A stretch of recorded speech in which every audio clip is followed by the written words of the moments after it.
Oke, Assalamualaikum warahmatullahi wabarakatuh. Selamat siang sahabat hebat semuanya. Pada hari ini kita akan bersama-sama membahas tentang COVID, bagaimana dengan COVID dan cara penanggulangannya. Nah, siang hari ini kita kedatangan seorang yang hebat, seorang dokter yang bekerja di Lembaga Pemasyarakatan Kelas 2 Kediri, seorang pengajar atau dosen yang mengajar di Akademi Kesehatan, yaitu Dr. Kristanti. Nah, selamat siang dokter. Selamat siang. Nah, gimana kabarnya dokter? Baik, masih sehat, masih waras. Masih sehat, masih waras.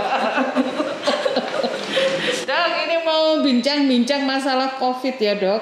Tapi memang sebelum kita bicara masalah COVID, yang kita ingin bicarakan yaitu mungkin banyak masyarakat yang belum paham tentang bagaimana protap yang ada di lembaga pemasyarakatan, kondisi tentang tenaga kesehatan yang di lembaga pemasyarakatan ini.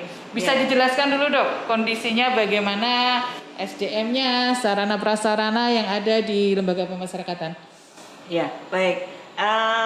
Saya akan berbicara tentang lembaga pemasyarakatan kelas 2A Kediri, tempat saya bekerja saja. Saya tidak bicara tentang lembaga pemasyarakatan tempat lain karena kondisinya bisa berbeda.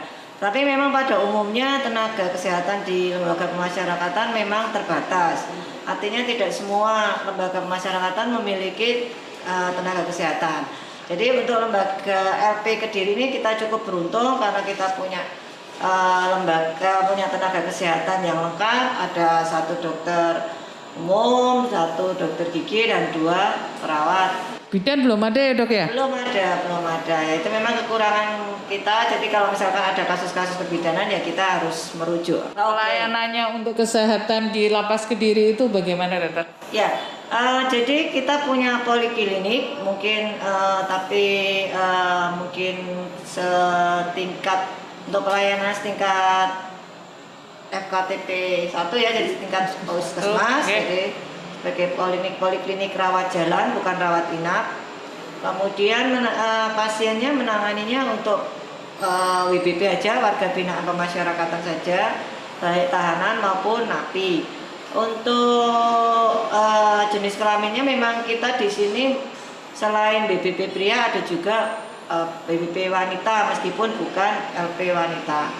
Kemudian kita punya poliklinik untuk kasus-kasus yang bisa ditangani dan observasi.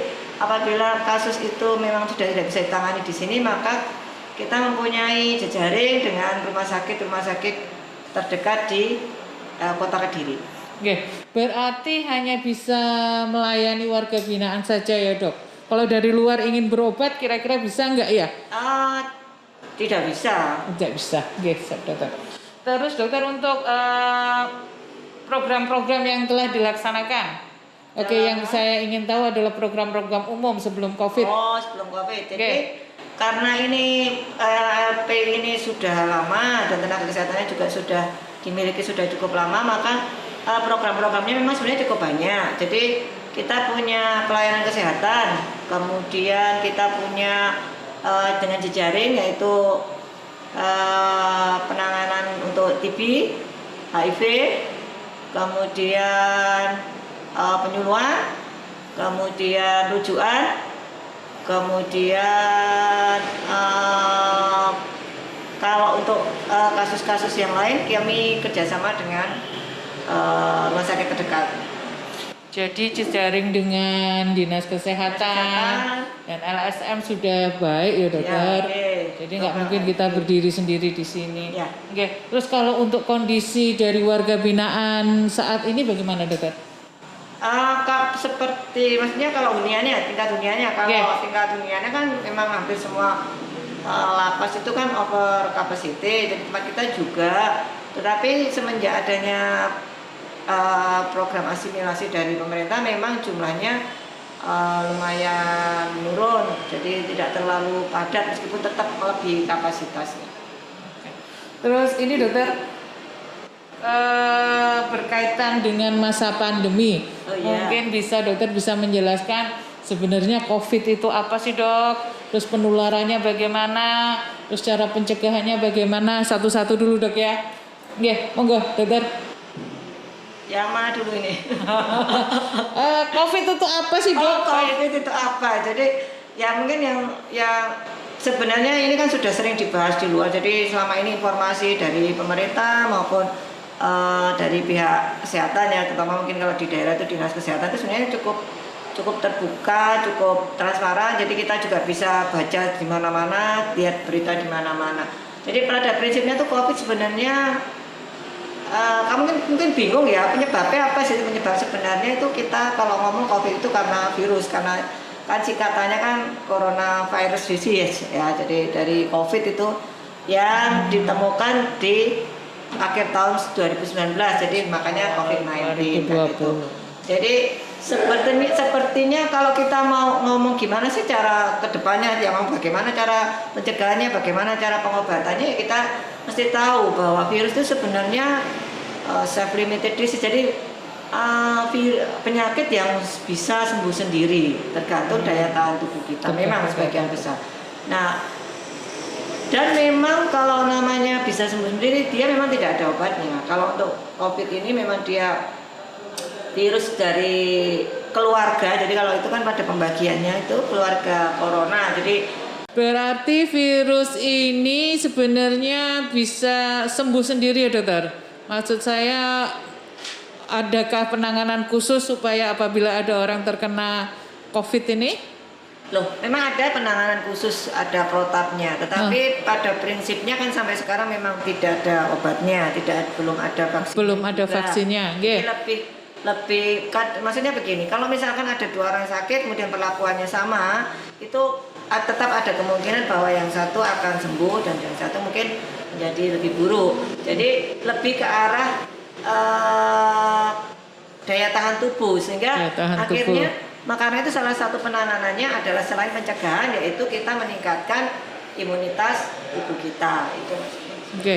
Terus ada penyakit-penyakit yang memperparah masalah bila ada orang yang terkena COVID ya dokter. Kadang kan ada yang sembuh, ada yang mohon maaf sampai meninggal seperti itu. Sebenarnya tidak hanya COVID saja, pada semua penyakit kalau itu ada faktor risiko atau ada predisposisi, maksudnya ada ya predisposisi atau penyakit yang lain, itu akan memperberat. Tapi karena ini adalah suatu penyakit yang baru, kita tetap masih belajar. Terus ternyata memang ada beberapa kasus juga di mana orangnya memang tidak punya komorbid, tidak punya penyakit, tapi dia juga menjadi berat keadaannya. Nah itu memang sepertinya lebih ke arah imunitas tubuh. Kemudian juga lebih ke arah banyak kasus yang menimpa dari tenaga kesehatan. Mungkin karena beban pekerjaan, jadi lebih capek gitu ya, lebih daya tahan tubuhnya turun. Nah itu juga lebih membawa risiko. Mungkin bisa disebutkan dokter penyakit-penyakit apa yang bisa memperparah untuk kasus COVID-19 ini? Ya, jadi faktor risikonya karena ini COVID ini menyerang pada sistem pernapasan pada umumnya, meskipun dia juga bisa menyerang bagian lain, tentu yang menjadi faktor risiko adalah orang-orang yang memiliki penyakit pada sistem pernapasan, misalkan asma seperti itu, kemudian TB, kemudian selain itu mungkin pada orang-orang yang jadi jelas pada usia paling muda dan usia yang paling tua. Jadi misalnya anak di bawah 2 tahun, kemudian usia lansia itu juga membawa risiko. Karena usia lansia juga biasanya sudah memiliki penyakit-penyakit komorbid, penyakit penyerta. Kemudian orang-orang dengan penyakit yang gangguan imunitas itu pasti, karena ini menyerangnya di imunitas. Jadi sekarang kayaknya sudah enggak lihat umur dan gender ya dok. Kemarin ada juga yang umur 2 tahun juga sudah kena, bahkan anak-anak dan sebagainya. Makanya kalau menurut saya memang tetap harus hati-hati semua, tetap harus jaga kesehatan ya dokter. Terus dok, berarti dengan adanya masa pandemi ini tentu akan ada perlakuan yang berbeda kepada warga binaan, khususnya di dalam masalah kesehatan. Oh, iya. Untuk Lapas Kediri kira-kira program apa dok yang istilahnya yang dilakukan pada masa pandemi ini?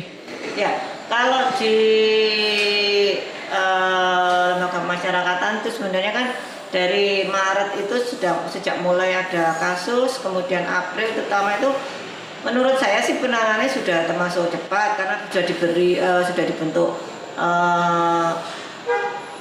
juknisnya, jadi seperti protapnya sudah ada ya, sudah jelas itu. Jadi misalkan tidak menerima kunjungan secara fisik, misalkan diganti oleh kunjungan, itu kan sebenarnya sudah jelas. Kemudian untuk penanganan untuk sementara waktu awal-awal kan kita tidak menerima tahanan baru, kemudian sekarang sudah menerima dengan perlakuan khusus. Misalkan bisa dijelaskan dokter, perlakuan khusus apa untuk warga binaan yang baru masuk ke lapas, yang akan masuk ke lapas? Akan masuk ke lapas. Ya. Jadi pada saat mereka masuk ke lapas, mereka tidak diizinkan untuk membawa barang. Jadi kami menyediakan pakaian ganti. Takut bawa dari luar gitu ya dok ya? Dari luar gitu. Kemudian waktu mereka masuk, mereka sudah dilakukan pemeriksaan rapid sama dengan dinas kesehatan yang dilakukan oleh instansi terkait. Kemudian pada saat setelah mereka masuk, mereka akan melakukan prokes langsung, protokol kesehatan, memakai masker, mandi, kemudian kalau jarak itu masalah distancing itu memang kita sulit sekali karena kita sendiri sudah over kapasitas jadi kita usahakan bagaimana caranya untuk menyiasati masalah distancing. Setelah mereka masuk, mereka dilakukan pemeriksaan fisik seperti biasa, screening TB, screening HIV seperti biasa, screening COVID juga yang sudah dilakukan sejak Maret itu. Kemudian mereka akan diisolasi, disendirikan, karantina ya dok ya, selama 14 hari. Selama 14 hari mereka tidak diizinkan untuk bertemu secara fisik, jadi benar-benar di dalam kamar selama 14 hari sambil dipantau tiap hari tentang pemeriksaan suhunya, kesehatannya, kemudian diberikan vitamin. Setelah 14 hari tidak ditemukan gejala atau tidak ada keluhan yang mengarah ke arah COVID, maka kami akan memasukkan ke kamar biasa.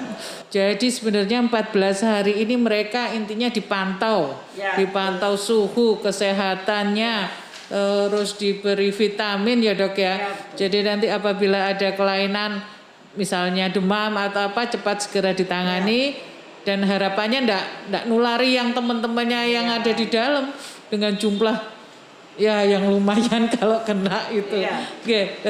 Terus untuk pakaian dok, pakaian berarti kalau dari luar harus disterilkan dulu. Kita setelah melihat perkembangan, kemudian kami mengizinkan pakaian untuk, terutama masalahnya adalah pakaian masuk itu, tapi kalau masuk memang kita harus sterilkan dulu. Mereka boleh. Tindakan ini juga dilakukan untuk setiap BBB yang menjalani di luar. Misalkan contohnya mereka yang dirawat di rumah sakit. Pada saat mereka kembali, meskipun waktu di rumah sakit sudah dilakukan rapid, tetap kami lakukan isolasi selama 14 hari. Jadi sebenarnya kadang banyak yang berpikir, wah saya kok tambah susah dimasukkan sini. Tapi sebenarnya itu adalah untuk memantau kesehatan mereka. Ngatan gitu dok. Terus untuk hasilnya dok, kita kan sudah upaya dari awal dan sekarang hasil yang didapatkan untuk evaluasi kan kita tentu harus ada hasilnya.